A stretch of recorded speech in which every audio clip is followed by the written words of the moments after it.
Live from New Delhi, you're watching DD India NewsHour, India's voice to the world. I am Tanvi Taneja. Coming up in the next hour, India's Prime Minister Narendra Modi files nomination papers from Varanasi Lok Sabha seat for the third time. Pakistan-occupied Kashmir unrest continues as strike enters the fourth day. Political activists demand international community to raise their voice. US Secretary of State Antony Blinken in Kiev to meet President Volodymyr Zelensky to reaffirm American solidarity and support.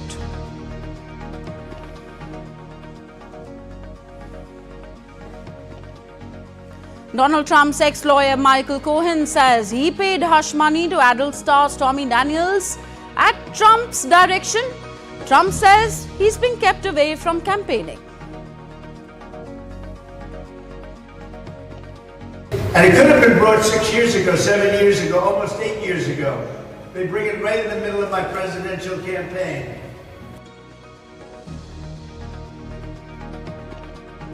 And 77th Cannes Film Festival to begin in France, with 22 films competing for the prestigious Palme d'Or. Lia Seydoux, the second act, will open the festival.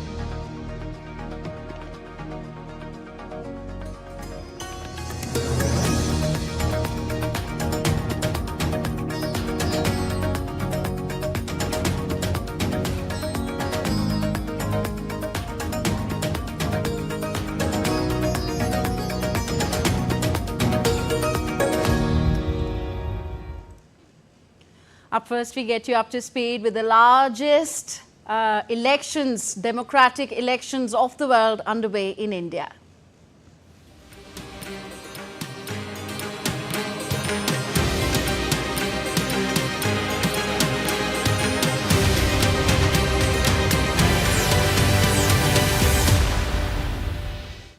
India's Prime Minister Narendra Modi filed his nomination papers from Varanasi on Tuesday. Varanasi Lok Sabha seat is a constituency from where Prime Minister Modi secured wins with huge margins for 2 consecutive terms in 2014 and 2019. Pandit Ganeshwar Shastri, a member of the Brahmin community who is known for determining the auspicious time for the consecration of the Ram temple in Ayodhya, and UP Chief Minister Yogi Adityanath, accompanied the Indian Prime Minister inside the office for his nomination. The Prime Minister of India is seeking a third consecutive term as the Member of Parliament from the Varanasi constituency, which will go to polls on June 1st in the 7th and final phase of the general elections. The results will be declared on 4th of June.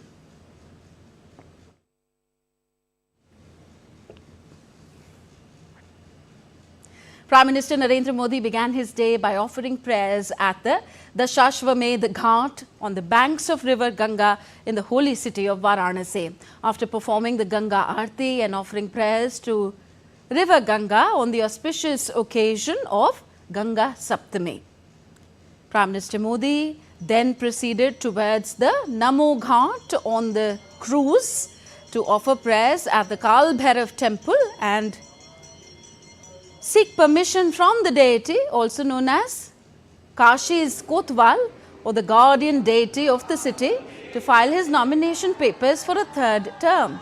It is believed that anyone who comes to Kashi needs to seek permission from the Lord Kal Bhairav for his visit. So leaders from various parties have filed nominations on Tuesday, as today is the last date for filing nomination for the 7th and last phase of general elections of India. BJP candidate Kangana Ranaut filed her nomination papers from the city of Mandi in Himachal Pradesh. BJP fielded Kangana Ranaut against Congress candidate and Himachal Pradesh Minister Vikramaditya Singh in Mandi, which will go to polls on June the 1st. Congress candidate Manish Tiwari filed his nomination papers from Chandigarh that will vote on June the 1st, the last phase of the ongoing general elections. Tiwari will face BJP's Sanjay Tandon in this political contest. So, overall 67% voter turnout was recorded in Phase 4 of India's general elections, which concluded on 13th of May. 96 parliamentary seats across 10 states and union territories went to polls in this phase. Polling was held in all 17 Lok Sabha seats in Telangana, all 25 constituencies in Andhra Pradesh. Voting was also held in 13 seats in the battleground state of Uttar Pradesh. Notably, polling was also held in Srinagar in the Union Territory of Jammu and Kashmir. And this is the first general elections after the abrogation of Article 370, which granted special status to the erstwhile state of Jammu and Kashmir. So, with nearly 37% voting, Srinagar recorded its highest voter turnout since 1996.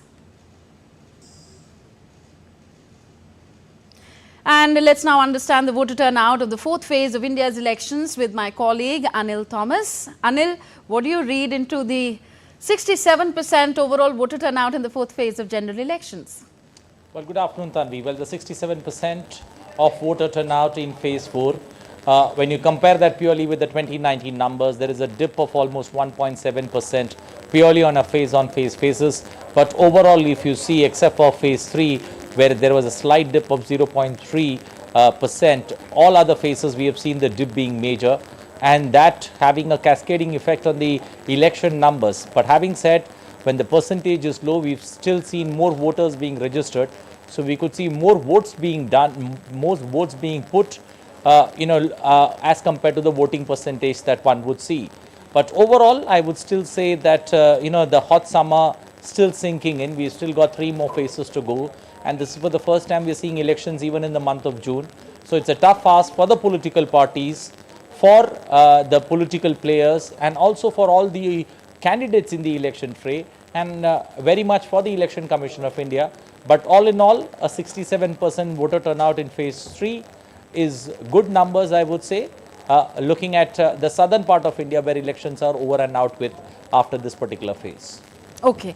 Anil, Srinagar in the UT of Jammu and Kashmir in India's north recorded its highest voter turnout since 1996, and in the first general elections in J&K after the abrogation of Article 370. How significant is this? Well, the voting percentage of over 37%, in Srinagar is healthy. First, post the abrogation of Article 370, and so you mentioned 1996. 1996 was the last time we saw 41% voter turnout there. One needs to understand the constituency, in a bit detail. Look at that. It's a volatile old Srinagar city. Then you've got Budgam, you got areas of Shopian and Pulwama attached to this particular constituency. So getting voters to come out and vote there, and if you look at the 2009-2014 numbers, roughly around 23-24% of voting, that saw a sharp dip in 2019, 14%, from 14% to see a jump over 35%. Clearly good numbers, and I think that's the best part of phase 4, or the best part of the 4 phases of elections that we have seen, that such good numbers or good number of voters coming out and casting their vote, especially in Srinagar, and that's good overall for the picture, the festival of democracy that we are celebrating in India, and it's a poster or an imprint for the world to follow. All right. Now, the highlight of the day has been Prime Minister Narendra Modi filing his nomination papers from Varanasi, and we've told our viewers he won the last 2 terms from this seat with huge margins. So what can we expect this time? Well, not much of a change in script. Remember, Varanasi has always been a bastion for the national political parties, either the Congress or the BJP. And if you share that seat or look at the demographics of the seat purely from an election perspective, it's generally 7 times the BJP has won it, 7 times the Congress has won it. But in the latter half of 2000, it's generally been the BJP that's called the shots on that particular seat. This time around, not much of a change. If you see the opponent that stands before Prime Minister is once again Ajay Rai from the opposition bloc, and a few other players like the BSP is fielded a candidate, and there are 2-3 independent candidates that are there in the election fray to challenge the Prime Minister. The Prime Minister's win margin in 2014 was roughly around 56% of the vote share. That jumped to 63% in 2019. But this time around, the best percentage or a vote share that any candidate has won from the seat in Varanasi has been 66% registered in 1977. And I think the enthusiasm and the expectation, especially the showering of love that the people of Varanasi have showered on the Prime Minister, clearly indicate that number of 66% of vote share, that that's the best ever recorded in Varanasi. Surely feeling the heat this time around on the 1st of June. Yeah, indeed. And of course, if he wins it, it will be a hat trick and it will be something of a record of such to talk about in political circles. Okay, Anil, lastly, it's the last day of nominations for the 7th phase of polling today. So can we say that the last leg of the great Indian elections begins now? Well, it's a festival of democracy, remember that, and there are close to 57 seats in that last phase of elections. Close to 8 states and union territories. There are 2 states in the north along with Chandigarh, union territory of Chandigarh. 2 states in the north, you've got Himachal and Punjab that goes to polls in this 7th phase. Uttar Pradesh, Bihar and West Bengal have seen elections across all 7 phases. So they continue to be there in this particular phase. But one thing significant about Uttar Pradesh is the BJP has 2 or 3 alliance partners in the state. And all of them except Rashtriya Lok Dal that was there in the first phase of elections, all 2 other partners of the BJP or the NDA in UP will face the test in this elections. That's Rajbhar's party along with Apna Dal, Sonia Dal, the 2 seats that they are contesting. Mirza there along with the Prime Minister's seat of Varanasi that goes to polls in this phase. The last leg of the elections also in Odisha and Jharkhand. So the 7th phase could be interesting purely because remember, we have almost seen 379 seats or 2/3 of parliament that's already been elected. So it's going to be a good contest to see the final lap because, the excitement begins on first evening at 5 p.m. or 6 p.m. when the elections are over. Remember, the exit polls and all that will come out, and the next 3 days are going to be harrowing times for all of us in the studios because we'll have to do all that number crunching. Indeed, indeed. Thank you very much, Anil, for this analysis. Appreciate you joining us. And continuing with our election coverage, DD India's Poll Pulse team is hitting the ground in Lucknow in northern India's state of Uttar Pradesh. Our correspondent Chabahar feels the pulse of the people there and tracks every twist and turn of this electoral battleground. A report.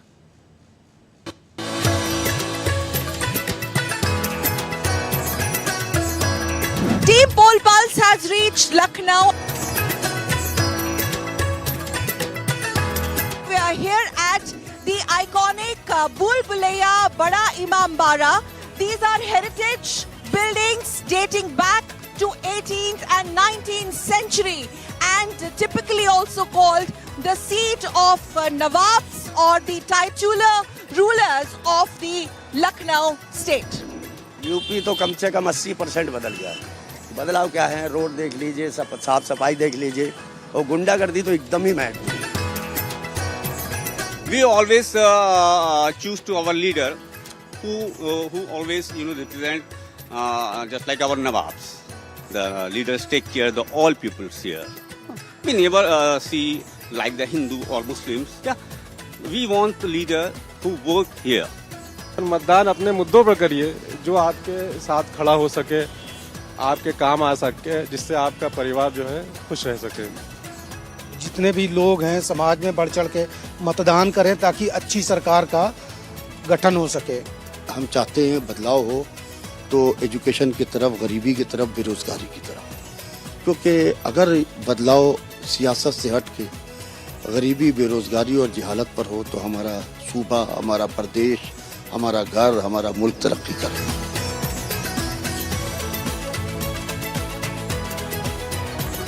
ऐसा क्यों लखनऊ के बारे में आमतौर पर कहा जाता है कि मुस्कुराएं आप लखनऊ में हैं? जी, ऐसा इसलिए कहा जाता है मैडम कि लखनऊ की तहजीब ही ऐसी है कि कोई भी लखनऊ का आपको मिलेगा, ऐसा बोलेगा, ऐसा इज्जत देगा कि आप जरूर मुस्कुराएंगे। कर मेरे युवाओं से कहना है जो पहली बार मतदान कर रहे हैं, पहले मतदान करें फिर जलपान करें और ऐसे सदस्य को चुने जो आपके बीच में वो हमेशा रहे, आपकी मदद करे।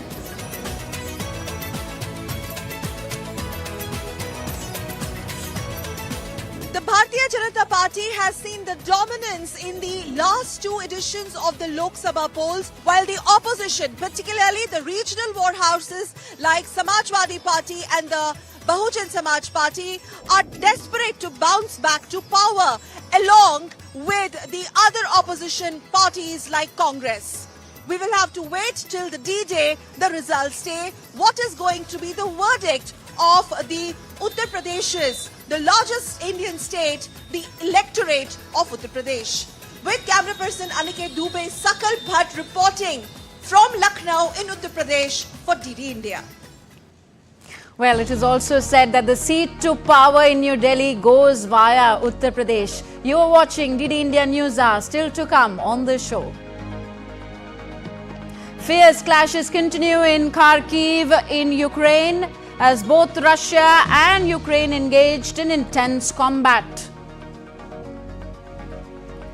Israel's war against Hamas continues. Heavy fighting underway both in South and North Gaza. India reiterates its stand for respect for international humanitarian laws in the ongoing Israel-Hamas conflict.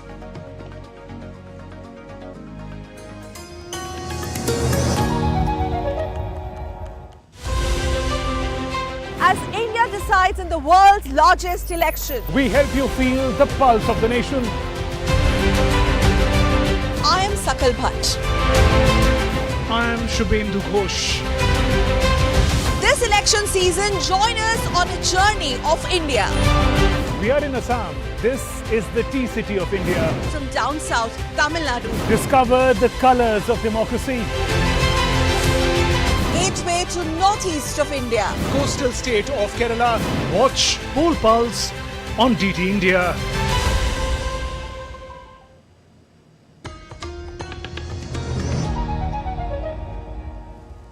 Welcome back. You're watching DD India NewsHour. I am Tanvi Taneja. Now on to Europe. US Secretary of State Antony Blinken meets Ukrainian President Volodymyr Zelensky in Kiev on Tuesday. Now, during the meeting, Blinken assured Zelensky that a new US weapons package had already started arriving in Ukraine with more supplies on the way. Blinken added that this is going to make a real difference for Ukraine. Meanwhile, Zelensky lauded the crucial US aid and said that Ukraine needs 2 air defense batteries for the northeastern city of Kharkiv being pummeled by the Russian airstrikes. This is a surprise diplomatic visit of Antony Blinken designed to underline the United States' continued support for Ukraine.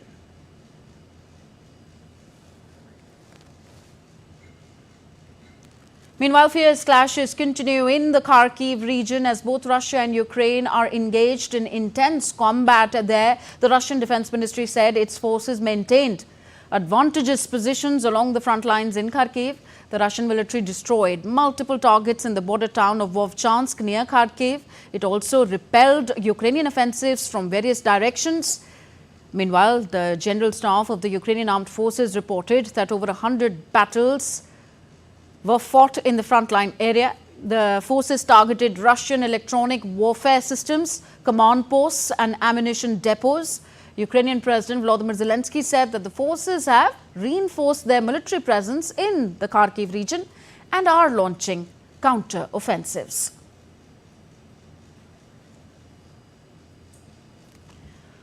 And DD India's Megumi Lim joins us from Kiev for more on the ground situation. Megumi, given the recent setbacks faced by Ukraine and the continuing Ukraine-Russia conflict, how important is Blinken's visit as a morale booster for the Ukrainians?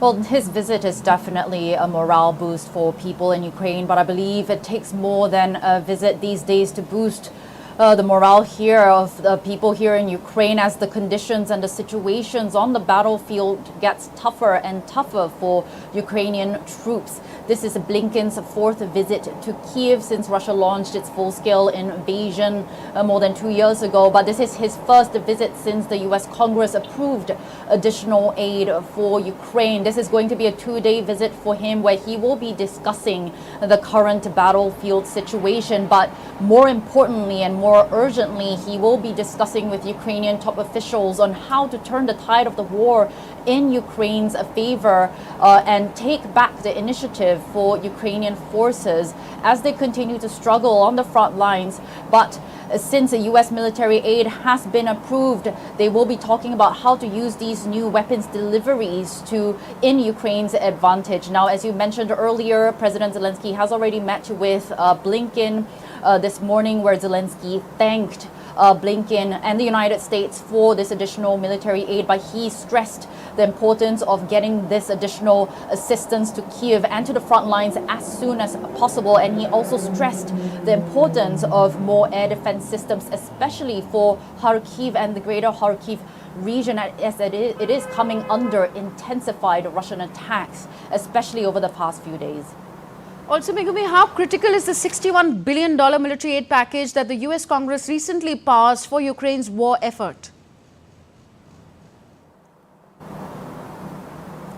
Well, it is very, very crucial, this $61 billion in military aid. This is something that Ukrainian troops have been waiting for a long time. But the current battlefield situation does raise the question of how much the delays have exacerbated the situation on the battlefield. As you mentioned earlier, we are seeing intense fighting going on in Ukraine's northeast region after Russian forces launched an incursion into Ukraine's Kharkiv region last week. The latest report we are seeing is that there are more than 30,000 Russian troops engaged in battle and taking part in this renewed assault in the northeast. And so far, Russia has claimed to have taken at least 9 villages so far, and thousands of people have been evacuating from these border areas, and many people have continued to evacuate westward towards the closest city, which is Kharkiv city. Now, we are seeing reports that Russian forces are also employing a scorched earth tactic strategy similar to what we've been seeing in places like Bakhmut and Avdiivka, where they are pounding these border areas with bombs and artillery and turning it into rubble before advancing further. So towns like Vovchansk, which is right now the focal point of the ongoing battle, may turn into rubble. And also, if Russian forces advance further, Vovchansk may be the first major settlement to be reoccupied by Russian forces, even though it was liberated in September of 2022. Now, the Russian aim is to try to use this time window where Ukrainian forces are waiting for more of these new weapons deliveries to arrive from the United States to hit hard at Ukraine as much as possible. Megumi Lem in Kiev, thank you for those updates. On to the other conflict raging in West Asia between Israel and Hamas. Heavy fighting is underway both in South and North Gaza. Israeli forces pushed deep into Gaza's northern edge on Monday to recapture an area from Hamas, while in the south, tanks and troops pushed across a highway into Rafah.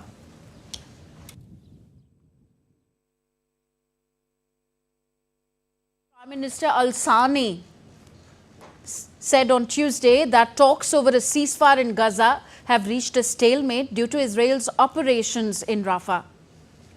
Earlier, Israeli operations in Rafah have closed a main crossing point for humanitarian aid from the border with Egypt.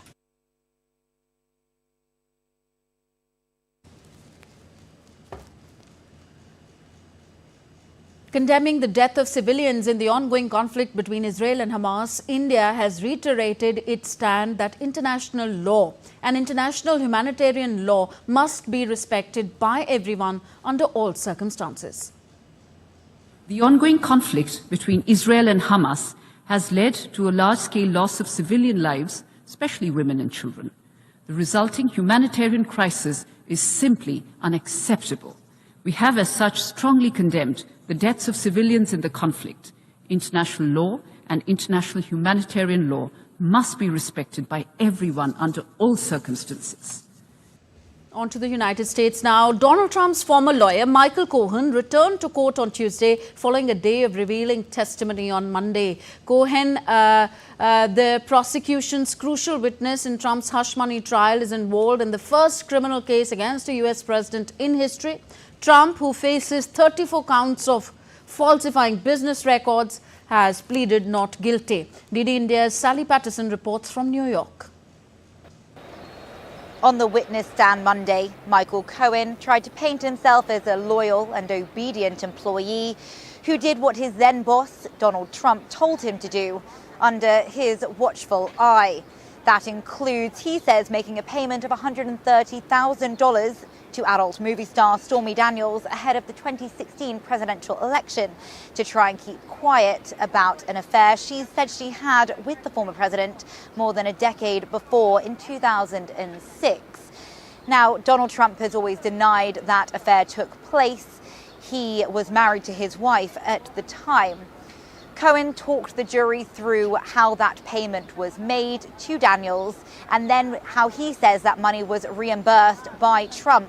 He's a key witness for prosecutors in this case who are trying to prove that Trump filed that reimbursement as legal expenses to try and suppress negative stories from coming out in the lead up to the 2016 election. Donald Trump has pleaded not guilty to 34 criminal counts of falsifying business records. His team will likely try and paint Cohen as a liar and as someone who has been convicted of crimes in the past and trying to discredit his testimony. On his way out of court, Donald Trump addressed the media, saying what's going on in that courtroom is a threat to democracy. He said, "We cannot have a country where we get to prosecute your political opponents instead of persuading voters." He continues to say that this is all a ploy to try and keep him out of the White House. In New York, I'm Sally Patterson reporting for DD India. Next news from the South China Sea. The Philippine Coast Guard has deployed a patrol ship and an inflatable boat to deter and monitor Chinese research vessels in the area near what it called the Escoda Shoal. The Philippines says that it suspects China could be embarking on a grand strategy to seal off an oil-rich area in the disputed South China Sea before reclamation. It also suspects Beijing to use it as a base to thwart the movements of the Philippine vessels after crushed corals were discovered near the Sabina Shoal. China has carried out extensive land reclamation on some islands in the South China Sea, building air force and other military facilities there, causing concern in Washington and around the region. The Philippines, China, Malaysia, Brunei, Vietnam have competing claims in the South China Sea. DD India's Laura Westbrook has been tracking this story from Hong Kong.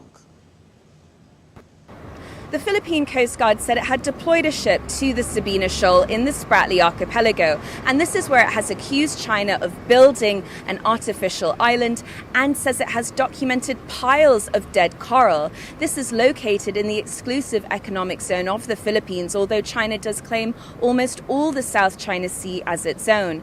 The Philippine Coast Guard spokesman has said that it is committed to maintaining its presence there, and China has responded with its Foreign Ministry spokesman saying that these latest accusations from the Philippines are groundless.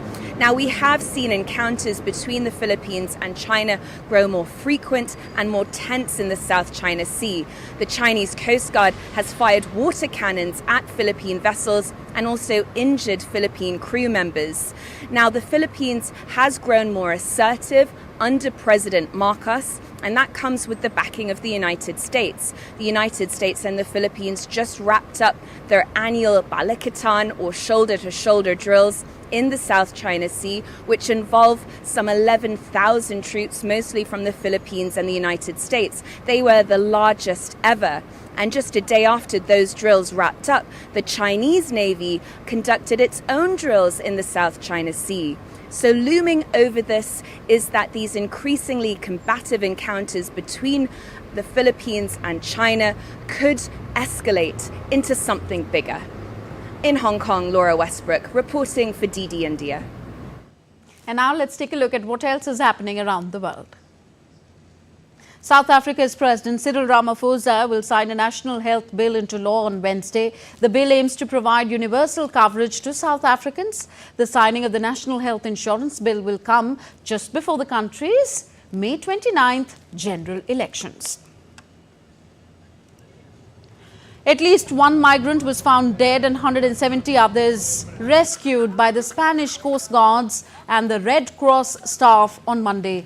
The migrants, including 140 men, 23 women and 7 children, were travelling off the Spanish island of Gran Canaria. The number of migrants arriving in Spain by boats in the first 4 months of this year has almost trebled to 19,887. Mount Fuji climbers will now be required to pay fees to hike the mountain. Yamanashi Prefecture in central Japan said that it will launch an online system to regulate the number of climbers. The system will become accessible from 20th of May through the official website for the climbers. The system will initially accept reservations for this year's summer season from July 1st through September 10th. And still to come on DD India NewsHour, India to send $1 million in flood relief assistance to Kenya. India signs a 10-year pact with Iran to operate the Shahid Beheshti port in Chabahar as a connectivity hub linking South Asia and Europe via Afghanistan and Central Asia.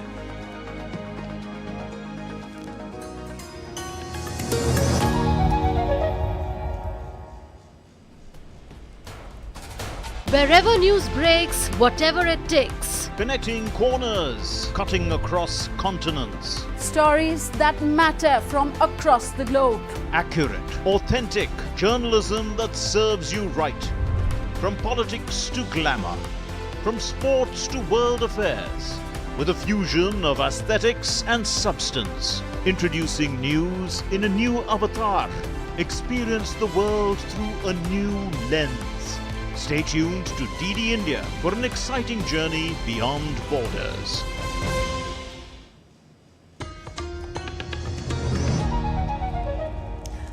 Thank you for staying with us on DD India NewsHour. I am Tanvi Taneja. A quick look at the headlines we are tracking at this hour. India's Prime Minister Narendra Modi files nomination papers from Varanasi Lok Sabha seat for the third time.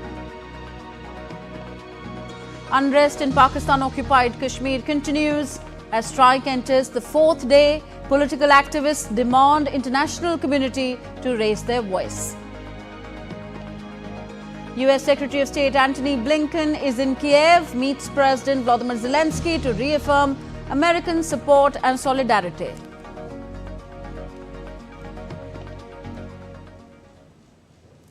Back to Asia. Situation continues to worsen in Pakistan-occupied Kashmir due to clashes between protesters and authorities. Several videos circulating on social media show protesting civilians running for their lives as protests turn violent.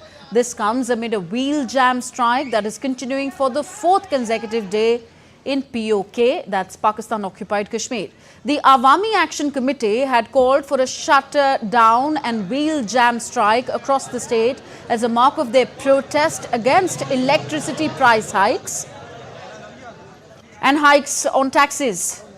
However, the situation escalated as clashes broke out between protesters and police, bringing the daily life to a standstill.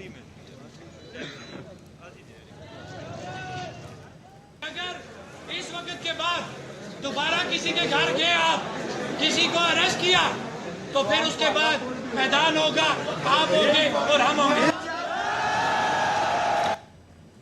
So the protesters here have also demanded that why special privileges are being given to the president and the prime minister of the country. Meanwhile, political activists too have expressed concern, demanding the international community to raise their voice for them.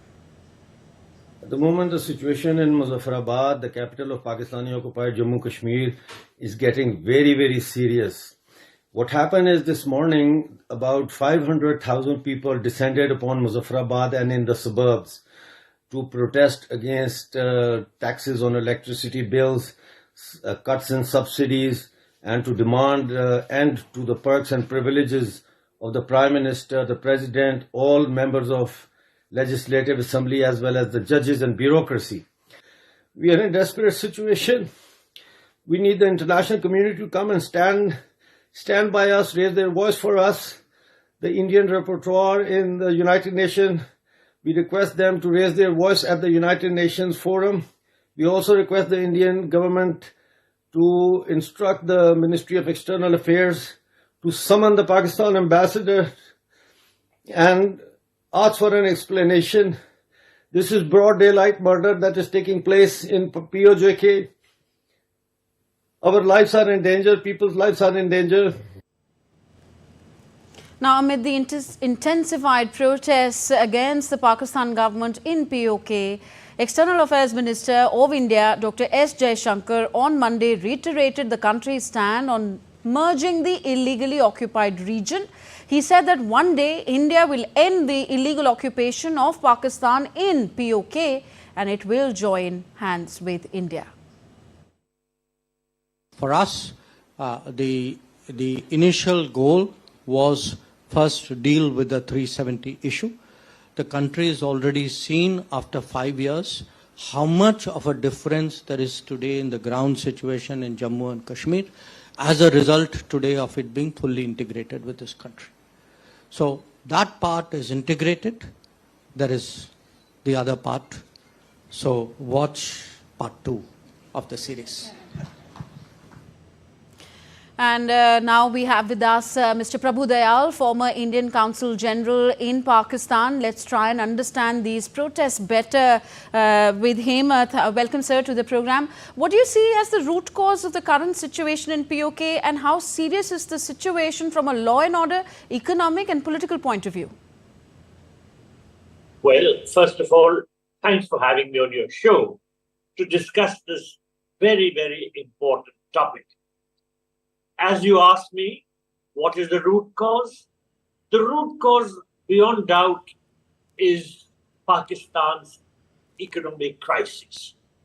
The protesters in POK are raising their voices against the rising costs of food, fuel, utilities, and a host of other problems.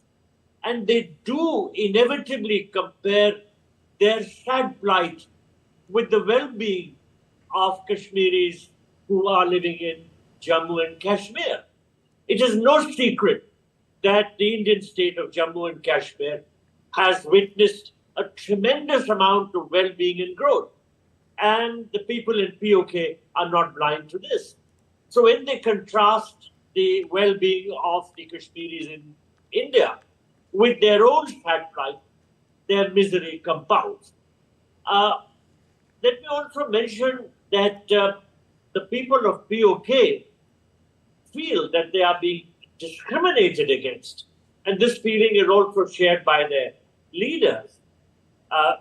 The people in POK feel that, for instance, in regard to electricity, they feel that they are being discriminated against and that they have not even been receiving their fair share of the hydropower which is produced by the Neelam-Jhelum project. There is no doubt that the collapse of trade with India has adversely affected people in Jammu and Kashmir. In the POK, in the Pakistan-occupied part. Let me mention that the strikes which are taking place have been led by the members of the Joint Awami Action Committee, which is an organization led by the traders in POK. Now, their well-being has been very badly affected because, first of all, India had raised customs duties to 200% on Pakistani products. And then in 2019, Pakistan stopped trade with India. And this stopping of trade adversely affected the trading community of POK. So their plight has been worsened. And you hear these cries of Azadi, you hear calls for international support, because the Pakistan government is doing nothing at all for the well-being of the people of POK.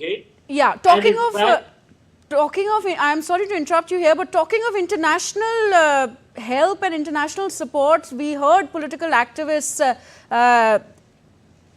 Ayub Mirza there talking about global community to act, raise their voice for them. So what role do you see from the United Nations, for that matter, to have a say in this situation?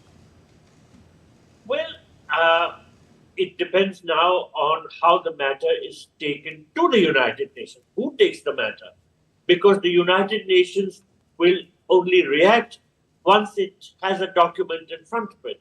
Certainly, the human rights situation in POK deserves attention of the international community.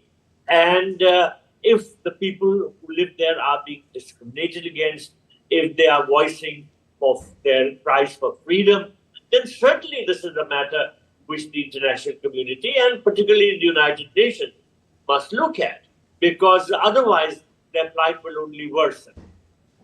Okay, sir. Thank you for your analysis here. Request you to stay with us because we would like your views on another important story, which is the India and Iran agreeing to operate the Chabahar port. Request you to stay with us for a little more while. Let's move on now. Marking a historic moment in its ties with Iran, India on Monday signed a 10-year contract for operating the Shahid Beheshti port in Chabahar. It's the closest Iranian port to India. The agreement enables India to expand its footprint in the global supply chain and maritime sector.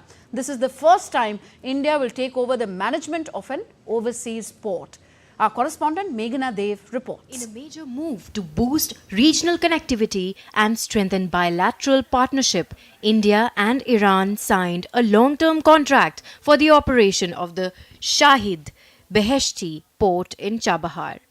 India will develop and operate Iran's strategic Chabahar port for 10 years. The contract has been signed between India Ports Global Limited and Ports and Maritime Organization of Iran. The signing took place in presence of Indian Minister of Ports, Shipping and Waterways Sarbananda Sonowal and Minister of Roads and Urban Development of Iran Mehrdad Bazbash. दुनिया की सबसे लोकप्रिय नेता प्रधानमंत्री नरेंद्र मोदी जी के निर्देश के मुताबिक आज हम लोगों ने हमारे चबाहार पोर्ट की लॉन्ग टर्म कॉन्ट्रैक्ट में आज हम लोगों ने दस्तखत की है और ये बहुत साल से बातचीत चल रहे थे। इतना दिन तक तो ये शॉर्ट टर्म के थे, तो इसलिए इस पोर्ट के भविष्य को मजबूत बनाने के सिलसिले में और रीजनल कनेक्टिविटी को बढ़ावा देने के लिए प्रधानमंत्री मोदी जी का जो विजन है, उस विजन को साकार करने के लिए आज ऐसे एक ऐतिहासिक कदम उठाए गए हैं। The very clear expectation is that the Chabahar port, at least that part of the Chabahar port that we are involved in, that will definitely see more investments. It will see more connectivity linkages coming out of that port. And we believe today that connectivity is a very big issue in that part. International North-South Transport Corridor, which we are doing with Iran, Russia. Chabahar will connect us to that, also to Central Asia. We have a separate corridor, the IMEC corridor through Saudi Arabia. IPGL will invest approximately $120 million in equipping the port. India has also offered an INR credit window equivalent to $250 million for mutually identified projects aimed at improving Chabahar-related infrastructure. India has so far supplied 6 mobile harbour cranes and other equipment worth $25 million for the development of the first phase of the Shahid Beheshti terminal in cooperation with the government of Iran. India Ports Global Limited has been operating the port since 2018 and has handled traffic of more than 90,000 TEUs of container traffic and more than 8.4 MMT of bulk and general cargo. With the operationalization of India's long-term investment in Chabahar, this port is likely to become an important hub for regional connectivity. The contract will also be able to enhance global trade by providing an alternate trade route to India for Iran, Afghanistan, Eurasia and Central Asian republics. Meghna Dev's report for DD India. Now let's understand the significance of Chabahar port from India's perspective. Chabahar is Iran's only oceanic port situated in Sistan and Baluchistan province on the Makran coast and is the closest to India, providing an easy and secure access for large cargo ships. The port offers an alternative route that bypasses Pakistan, reducing India's reliance on its neighbor for trade with Afghanistan and beyond. Also, Chabahar port will boost India's trade and access to Iran. It will further strengthen the international north-south transport corridor between India, Iran, Russia, Central Asia and Europe. Last year, India used the port to send 20,000 tons of wheat aid to Afghanistan. And interestingly, this is the first time India will take over the management of an overseas port that will also have a multiplier effect on trade among India, Iran and Afghanistan. India and Iran have projected the port as a key hub for the INSTC project. The INSTC is a 7,200 kilometer long multi-mode transport project for moving freight among India, Iran, Afghanistan, Armenia, Azerbaijan, Russia, Central Asia and Europe. With Chabahar port becoming functional, there will be a significant boost in the import of iron ore, sugar and rice to India. The import cost of oil to India will also see a considerable decline. And now let's go back to our esteemed guest, Prabhu Dayal ji. Sir, how are you seeing the economic gains that are likely to accrue to India from this historic Chabahar agreement?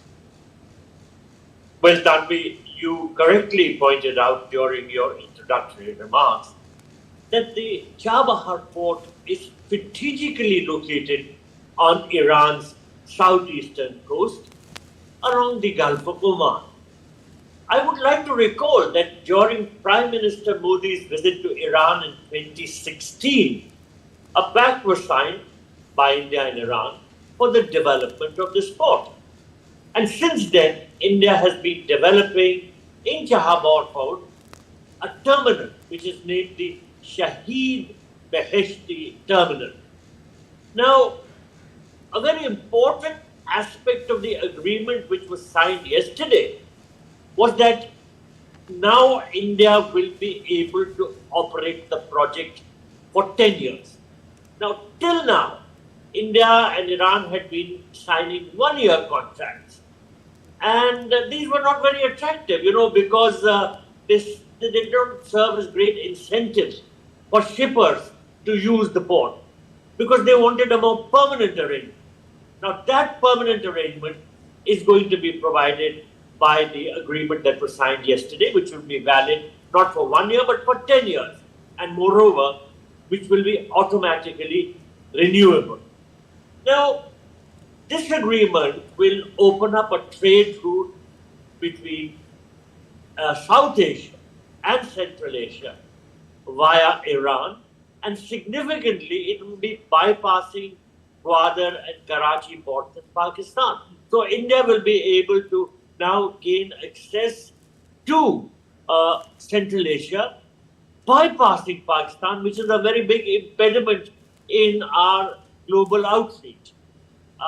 As you yourself mentioned, Chabahar's strategic significance has also to be viewed in the larger context of the international north-south transport corridor, which will have the participation of 13 countries, including, of course, India, Russia, Iran, and the Central Asian countries.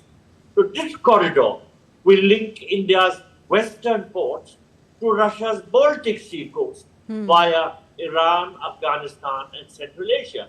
So it will be a seamless transport corridor spanning thousands of kilometers.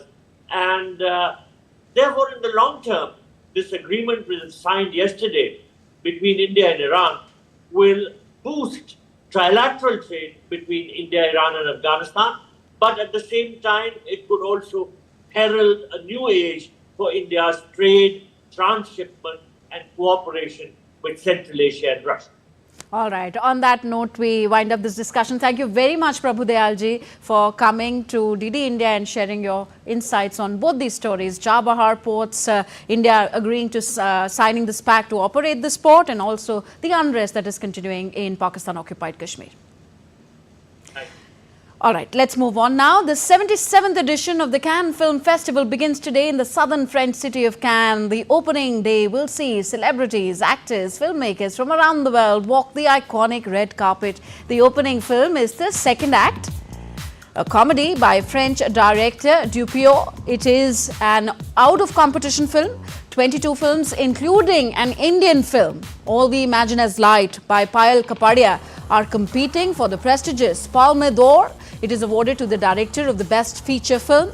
Celebrated American actor Meryl Streep is the guest of honor at the opening ceremony. She is making an appearance at the festival 35 years after winning the Best Actress Award for Evil Angels at the festival. She is being conferred with an honorary Palme d'Or for her contribution to cinema. The 12-day long festival concludes on 25th of May. So one looks forward to this star-studded gala. You're watching DD India NewsHour. Still to come. Indian peddler Manika Batra achieves career high ranking of world number 24, becoming the first Indian female to enter into top 25. And in Premier League football, Aston Villa fight back to salvage a 3-3 home draw against Liverpool.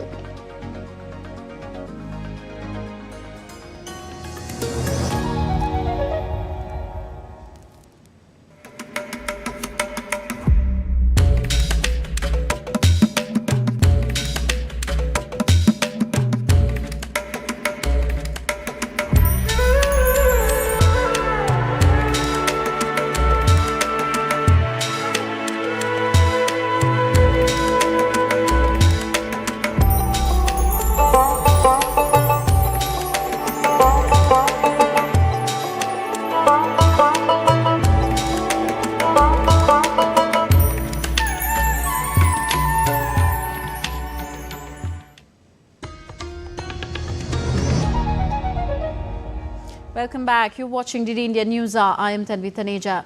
The government of India is extending humanitarian assistance to the government of Kenya in the wake of the devastation caused by floods that have hit the country recently.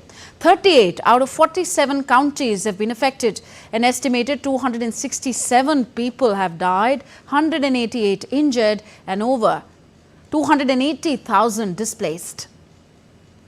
A relief consignment is being airlifted today on an Indian Air Force plane that comprises of 22 tons of humanitarian assistance and disaster relief items. These include tents, sleeping bags, ready-to-eat meals, and immediate succor for the people of Kenya. It also contains about 18 tons of medical aid, including baby food, water purification, and menstrual hygiene items. Indian naval ship INS Sumedha had earlier reached Mombasa on 10th May to extend immediate relief. The assistance to Kenya is a reiteration of India's strong and friendly relations with the country. And time now in NewsHour for all the sporting action. And to give us the latest from the sporting fields, we have Deepika Mehta. Thanks and good afternoon, Tanvi. Let's quickly take our viewers through all that is passing in the world of sports. To begin with table tennis. Now, in a great news for Indian sports fans and especially table tennis fans, Indian paddler Manika Batra achieves career high ranking of world number 24, becoming the first Indian female to enter top 25 in world ranking. In the latest ITTF rankings, Manika jumped 15 places from number 39 to become world number 24 now. Moreover, she also reclaimed her India number 1 place from Srija Akula. Manika Batra also matched the world number 24 ranking achieved by Satyan Ganeskaran, who's currently number 65 in 2019. Now, Manika's ranking jump came on the back of a quarter-final finish in the Saudi Smash event last week, where she registered an upset victory over top Chinese player and Olympic medalist world number 2 Wang Manyu in the round of 32. She then defeated world number 14 Nina Mittelheim of Germany to make it to the quarter-final round, where Manika eventually lost to world number 5 Hina Hayata of Japan. On to cricket, Delhi Capitals will take on Lucknow Super Giants at home in the 64th match of IPL today, with the playoff race heating up with both the sides in contention. The game will be of huge relevance in the league as both the sides are on the brink of elimination. Delhi lost their last game against Royal Challengers Bengaluru by 47 runs and made things worse for themselves. Lucknow Super Giants are not in any better position. The Lucknow-based franchisee went down to Sunrisers Hyderabad in their previous game by a huge margin. In tennis, French qualifier Alexander Muller came from a set down to beat 4th-seeded Russian Andrei Rublev in the third round of Italian Open on Monday. Rublev, who won last week's Madrid Open, looked on track to advance to the last 16 in Rome, but Muller fought back to seal a 3-6, 6-3 and 6-2 victory. In soccer, Man City manager Pep Guardiola says that the club must win when they visit the North London side on Tuesday after having lost all 4 Premier League encounters. Second with 85 points from 36 matches, City are 1 point behind Arsenal. A victory at Spurs would give City the advantage going into the league's final weekend as they seek a record 4th title in a row. Guardiola's side have won their last 7 Premier League encounters, scoring 28 goals and conceding 5. Substitute John Turin scored 2 late goals as Aston Villa fought back to salvage a 3-3 home draw with Liverpool and take a significant step towards a place in the Champions League next season. A match that started with Villa goalkeeper Emiliano Martinez conceding a shocking second-minute own goal turned into a thriller with Turin coming on to save the night with goals in the 85th and 88th minute. Liverpool were gifted the opener when Argentine international Martinez fumbled a tame Harvey Elliott cross, desperately clawing the ball across the line and into his own net. Villa are now on 68 points with 1 game remaining. They would have secured 4th place with a victory and must now wait for Tottenham's home game against title chasers Man City on Tuesday. So that was a quick wrap from the world of sports. Back to you, Tanvi. Thank you, Deepika, for giving us all the sporting heat and action. And now, as we wind up this edition of DD India NewsHour, let's take you to an immersive museum in the heart of UAE's Dubai Mall.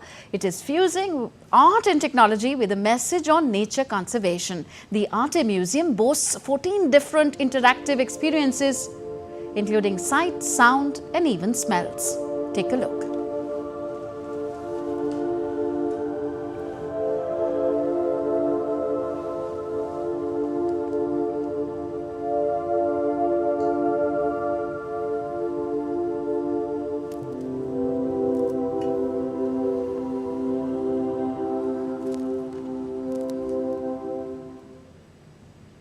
That's all for this edition of DD India NewsHour. Do let us know your thoughts on the news of the day. Connect with us on our different social media handles. And for those on the go, you can catch all the latest news and updates on our DD India mobile app. You can scan the QR code on the screen to download now.